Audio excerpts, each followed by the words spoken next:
बिस्मिल्लाहिर्रहमानिर्रहीम। इय्याका नअबुदु व इय्याका नस्तईन। स्टूडेंट्स, जिस तरह के हमने थर्मो रेगुलेशन का पोर्शन स्टार्ट किया हुआ है और हमने थर्मो रेगुलेशन के बारे में, इसकी क्लासिफिकेशन के बारे में पढ़ा, प्लांट्स और एनिमल्स में किस तरह से अपना टेम्परेचर जो है वो मेंटेन करते हैं उसके बारे में पढ़ा। आज हमने रेगुलेशंस के बारे में पढ़ना है। Regulations of heat exchange between animals and environment, के एनिमल में और एनवायरनमेंट में जो रेगुलेशन ऑफ हीट है वो किस तरह से हो रही है। हम इसमें बात करेंगे कि एनिमल्स ने वो कौन कौन सी मॉडिफिकेशंस एनिमल्स में हुई हैं with the passage of time, उनके स्ट्रक्चर में, उनकी फिजियोलॉजी में, उनके बिहेवियर में, उनमें क्या क्या चेंजिंग हुई हैं। हमने उन सब चीज़ों को डिस्कस करना है कि वो कैसे इन चीज़ों को बरूए कार लाते हुए अपनी जो हीट है या जो टेम्परेचर है उसको मेंटेन करने की कोशिश करते हैं, या इन्वायरमेंट से हीट को गेन करते हैं या लॉस करते हैं, या इन्वायरमेंट में अगर शिद्दत ज़्यादा है, गर्मी ज़्यादा पीक पे है, टेम्परेचर पीक लेवल पे है, तो ये कैसे रेगुलेट करते हैं। और अगर टेम्परेचर लोअर है, बॉडी टेम्परेचर से टेम्परेचर इन्वायरमेंट का गिर चुका है, फिर ये कैसे अपने बॉडी को सपोर्ट प्रोवाइड करते हैं, अपनी बॉडी को मेंटेन करते हैं। तो हम कहते हैं according to their on the basis of regulation, हमने जो एनिमल्स हैं उनकी 3 कैटेगरीज बनाई हुई हैं। एक हमारे पास हम देखते हैं कि इनमें अडाप्टेशंस के बारे में बात करनी है। अडाप्टेशंस इनके दरमियान क्या हैं, प्लस इनके दरमियान चेंजिंग क्या है, प्लस हमने स्ट्रेटजी के बारे में देखना है कि इन्होंने कौन कौन सी स्ट्रेटजी जो है वो अपनाई है। तो हम कहते हैं कि 3 तरह का इस एनिमल्स के पास मैकेनिज्म है। पहला मैकेनिज्म हम कहते हैं कि स्ट्रक्चरल बिहेवियर है इनका, ठीक है। दूसरा हमारे पास इनका जो बिहेवियरल है अडाप्टेशन, और तीसरी अडाप्टेशन इनकी जो फिजियोलॉजिकल अडाप्टेशन है, ये हमारे पास स्ट्रक्चरल अडाप्टेशन है। दूसरी हमारे पास कौन सी है, फिजियोलॉजिकल है अडाप्टेशन, ठीक हो गया बच्चे। और तीसरी जो है हमारे पास वो कौन सी है, इनकी बिहेवियरल अडाप्टेशन जो है उसके बारे में हमने डिस्कस करना है। तो देखते हैं हम इन सभी के बारे में करते हैं डिस्कस। तो सबसे पहले हम स्ट्रक्चरल अडाप्टेशन के बारे में डिस्कस करते हैं कि जो स्ट्रक्चरल अडाप्टेशंस हैं ये क्या हैं।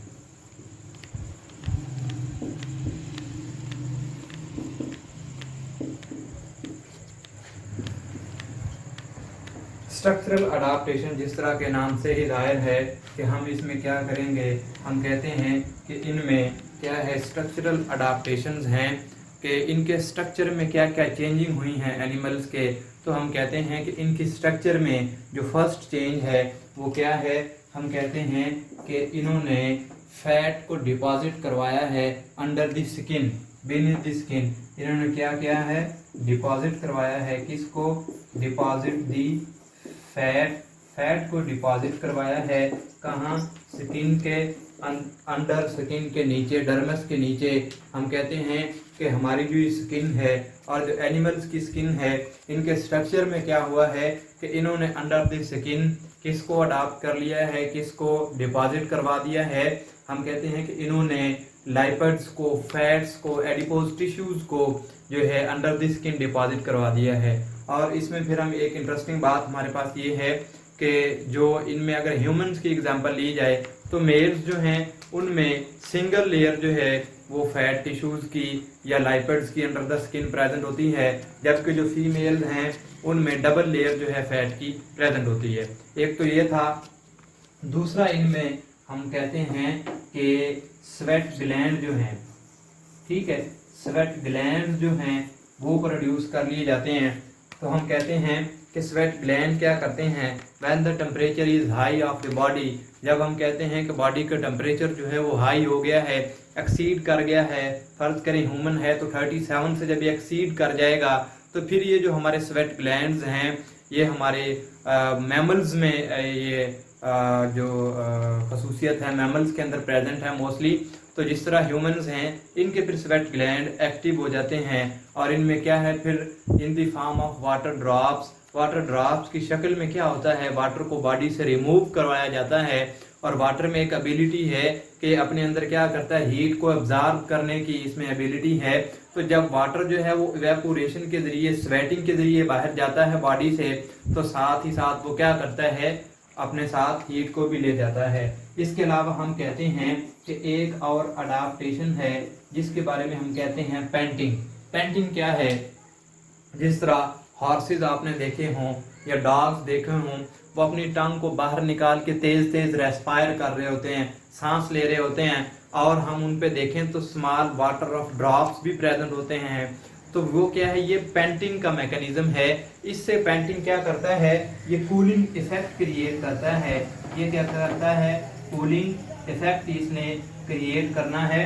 ठीक हो गया कि जब पेंटिंग की जाती है तेज तेज सांस लिया जाता है और टंग पे जो है वो प्रेजेंट होते हैं, ये जो हैं इनको हम कहते हैं कि ये जो हमारे पास हैं ड्रॉप्स, जो वाटर के ड्रॉप्स हैं, इनमें क्या किया जाता है कि ये फिर एनवायरनमेंट के अकॉर्डिंग क्या करते हैं कि जो हमारी बॉडी का टेम्परेचर है उसको लो करने की कोशिश करते हैं। इसके अलावा हम देखते हैं कि हमारे पास इसमें और क्या आ सकता है, तो हम कहते हैं कि इसमें हमारे पास एक और है बेटा कि जो बर्ड्स और जो कुछ और हमारे पास मैमल्स हैं, उनमें हमारे पास क्या है, पीलेज जो है वो होती है, पीलेज और प्लूमेज। ठीक है, अब ये पीलेज क्या है, असल में हम कहते हैं कि कोट ऑफ हेयर्स है। ये काफी सारे कोट ऑफ हेयर, जिस तरह फर प्रेजेंट होती है, आपने बर्ड्स देखे होंगे, बर्ड्स के ऊपर क्या होती है, फर प्रेजेंट होती है। अब ये जो फर है इसमें क्या होता है, फर में इसमें एयर स्पेसेस होती हैं। जो फर होती है as a waste, as a insulator का काम कर रही होती है एनिमल्स के अंदर। तो इसमें क्या होता है कि जो इसका इर्द गिर्द का एनवायरनमेंट है, ये अपनी फर में एयर को फिल कर लेते हैं और उसका और उसकी बॉडी का जो टेम्परेचर है वो मेंटेन हो जाता है। फिर इसमें क्या है कि जो एक्सटर्नल जो एनवायरनमेंट है वहां से जो टेम्परेचर है, ना तो वो एंटर होता है बॉडी के अंदर, ना ही जो कोल्डनेस है, अगर टेम्परेचर कम है तो बॉडी का टेम्परेचर जो है इससे फिर वो कोल्ड नहीं होगा, बॉडी का टेम्परेचर नीचे नहीं गिरेगा। क्यों? क्योंकि ये एज ए वेस्ट काम कर रही होती है। तो इसमें हम कहते हैं कि ये हमारे पास जो कुछ एनिमल्स हैं उनमें पीलेज, जिसको हम हेयर्स का कोट कहते हैं कि कोट ऑफ हेयर्स है, इस तरह से। अब हमारे पास आगे है फिजियोलॉजिकल अडाप्टेशन। तो देखते हैं कि फिजियोलॉजिकल अडाप्टेशंस क्या हैं। बात करते हैं फिजियोलॉजिकल अडाप्टेशंस। ये जो फिजियोलॉजिकल अडाप्टेशंस हैं, हम कहते हैं कि हमारी फिजियोलॉजी में क्या डिफरेंस आता है, हमारी फिजियोलॉजी में क्या चेंजेस आती हैं। फिजियोलॉजी क्या है कि हमारे सिस्टम्स कैसे फंक्शंस करते हैं, हमारे सिस्टम जो हैं इनके फंक्शंस कैसे परफॉर्म होते हैं, ये हमारी फिजियोलॉजी है। तो हम कहते हैं कि फिजियोलॉजिकल अडाप्टेशंस या फिजियोलॉजिकल इफेक्ट हैं वो क्या क्या होते हैं। तो हम इसके बारे में बात करते हैं। ब्लड वेसल्स की एक तो हम बात करेंगे, ठीक है, और हम इसमें और भी बात करेंगे। तो पहले हम बात करते हैं ब्लड वेसल्स की। इसमें हमारे पास क्या हैं, ब्लड वेसल्स। अब ये जो ब्लड वेसल्स हैं इसके पास दो हैं, या तो वेजो कंस्ट्रिक्शन होगी या वेजो डायलेशन होगी। इसमें हम कहते हैं कि हमारे पास जो ब्लड वेसल है इसमें क्या क्या है, या तो ये वेजो डायलेशन होती हैं ब्लड वेसल, या वेजो कंस्ट्रिक्शन होती हैं। ठीक है, अब हम इसकी बात करते हैं कि वेजो डायलेशन और वेजो कंस्ट्रिक्शन क्या है।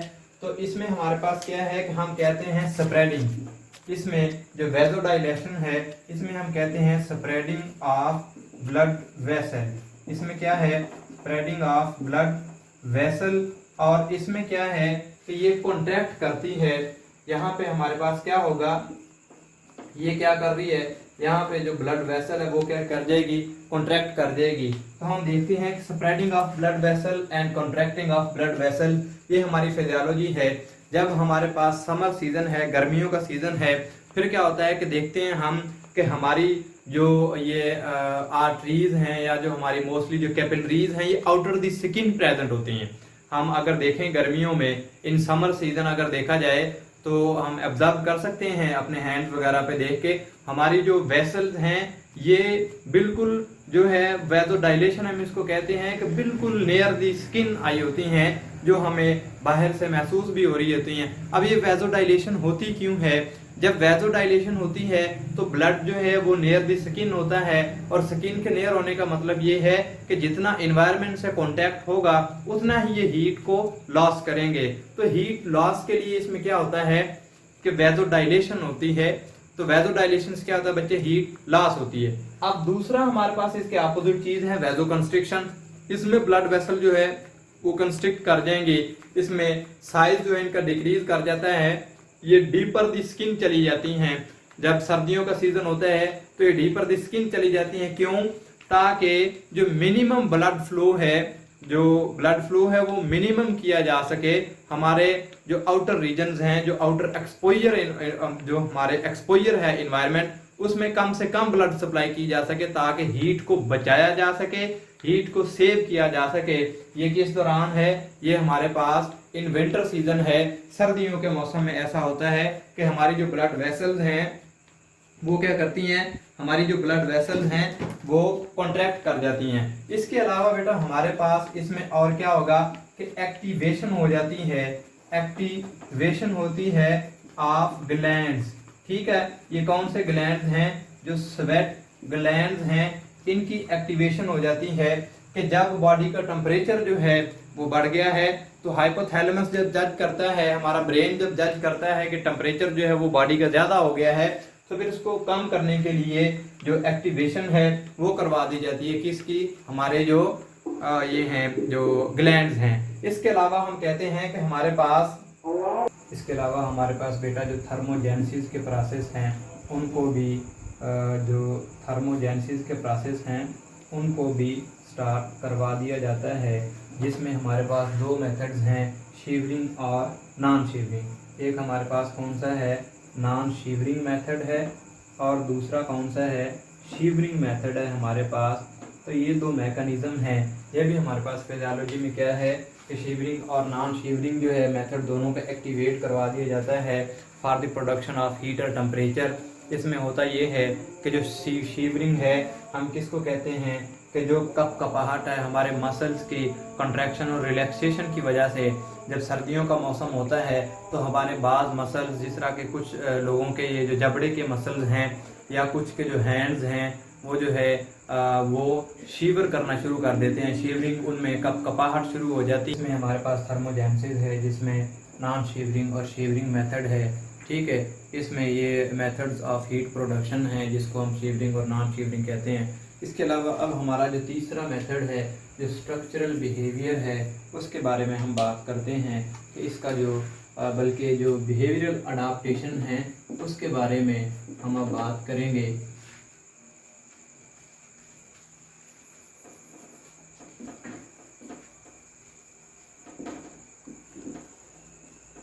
बिहेवियरल अडाप्टेशंस, इनके बारे में बच्चे अब हमने बात करनी है कि हमारे पास बिहेवियरल अडाप्टेशंस क्या हैं। तो हम कहते हैं कि इनके बिहेवियर में क्या चेंज आती है। बाज़ औक़ात ऐसा होता है कि जो एनिमल्स हैं उनका डेली बेस पे जो बिहेवियर है वो चेंज होता है, ये अपने बिहेवियर को चेंज कर लेते हैं। जिस तरह हमारे पास जो कुछ रूडेंट्स हैं, ये रूडेंट्स क्या करते हैं कि डे टाइम जो है उसमें चले जाते हैं, बरोज में जो है वो जाके छुप जाते हैं। जिस तरह हमारे पास इसमें क्या है, रूडेंट्स की अगर हम एग्जांपल लें तो ये क्या करते हैं, बरोज में जाके छुप जाते हैं। जब टेम्परेचर ज़्यादा है पीक पे, या जब टेम्परेचर जो है वो लो लेवल पे है, तो ये बरोज में जाके रूडेंट्स वगैरह छुप जाते हैं। इसके अलावा जो इनके बिहेवियरल मैकेनिज़्म में ये है कि एनिमल जो हैं वो माइग्रेट कर जाते हैं। ठीक है, माइग्रेट कर जाते हैं from one place to suitable, from one place to another, one place to another place, दूसरी जगह पे एन अदर प्लेस। और ये जो दूसरी प्लेस है इनके लिए क्या होनी चाहिए, सूटेबल होनी चाहिए। अगर किसी जगह पे टेम्परेचर जो है वो ज़्यादा है तो वहाँ पे टेम्परेचर जो है फिर उस ज़्यादा टेम्परेचर में, या अगर टेम्परेचर कम है तो वहाँ से जो मोस्टली जो बर्ड्स वगैरह हैं, कुछ एनिमल्स भी इसमें, मैमल्स भी शामिल हैं, तो ये माइग्रेट कर जाते हैं, वहाँ से एक जगह से दूसरी जगह चले जाते हैं। इसके अलावा इनमें और भी मेथड्स पाए जाते हैं, जिस तरह के एस्टिवेशन है, ठीक है, एक इनमें एस्टिवेशन पाया जाता है और दूसरा इनमें क्या पाया जाता है, हम कहते हैं हाइबरनेशन भी इनमें पाई जाती है। एस्टिवेशन है हमारे पास और दूसरी हमारे पास क्या है, हाइबरनेशन। एस्टिवेशन को हम कहते हैं, ये हमारे पास क्या है, समर स्लीप, और हाइबरनेशन क्या है, ये हम कह सकते हैं इसको विंटर स्लीप ऑफ एनिमल है। होता क्या है कि जब गर्मी ज़्यादा है तो अब जो एनिमल्स हैं वो इसको बेयर करने के काबिल नहीं है, बर्दाश्त नहीं कर सकते एनिमल्स, तो अब क्या करते हैं, अपने आप को छुपा लेते हैं। जिस तरह के फ्रॉग्स हमने देखे हों, या हमारे पास पोलर बियर्स जो हैं, ये अपने आप को छुपा लेते हैं, अंडर कोई बरोज वगैरह में घुस जाते हैं, वहाँ पे जाके पनाह ले लेते हैं और अपना जो इनका टेम्परेचर है वो जो बॉडी मेटाबॉलिज्म है उसको बिल्कुल स्लो डाउन कर देते हैं। और एस्टिवेशन और हाइबरनेशन में जाने से पहले ये एनिमल्स क्या करते हैं, अपने जो बॉडी है उस पर फैट जो है वो डिपॉजिट करवा लेते हैं, ताकि जिस दौरान, जिस पीरियड में ये हाइबरनेशन में होंगे या एस्टिवेशन में होंगे, उस दौरान इनका जो बॉडी मेटाबॉलिज्म है वो चलता रहे। उस दौरान फिर होता क्या है कि इनका जो बॉडी मेटाबॉलिज्म है वो बिल्कुल स्लो होता है, सिर्फ ये कोई एक्टिविटी परफॉर्म नहीं कर रहे होते, सिर्फ इनका जो बॉडी मेटाबॉलिज्म है थोड़ा बहुत वो चल रहा होता है, जिसमें ये 15 से 27% तक अपने जो स्टोरेज लाइपिड्स और फैट्स वगैरह हैं उनको ये यूज़ कर लेते हैं। तो दोबारा जब इन्वायरमेंट दोबारा से फिर से जो है वो नॉर्मल होता है तो ये उन बरोज से अपने आप को बाहर निकाल लेते हैं। इसमें कुछ पोलर बेयर्स की हमारे पास एग्जांपल्स हैं, कुछ हमारे पास ये एम्फीबियंस वगैरह जो फ्रॉग्स वगैरह हैं, ये अपने आप को कीचड़ के नीचे दबा लेते हैं और जब दोबारा से नॉर्मल टेम्परेचर होता है तो ये फिर से बाहर इन्वायरमेंट में आ जाते हैं। तो ये इनका स्ट्रक्चरल बिहेवियर था। तो आज हमने बिहेवियरल अडाप्टेशन पढ़ी हैं, एनिमल्स की डिफरेंट स्ट्रेटजीज हैं उनके पास, हमारे पास इनमें स्ट्रक्चरल अडाप्टेशन है कि उनके स्ट्रक्चर में वो क्या क्या चेंजिंग करते हैं। फिर हमने इनकी फिजियोलॉजी के बारे में देखा कि उनकी जो फिजियोलॉजिकल अडाप्टेशन हैं वो क्या क्या हैं, और फिर हमने देखा इनकी बिहेवियरल अडाप्टेशंस क्या क्या हैं। तो फिर आज हमने बच्चों डिस्कस किया है कि हमारी जो एनिमल्स हैं उनमें अडाप्टेशंस क्या हैं according to their temperature. Thank you very much.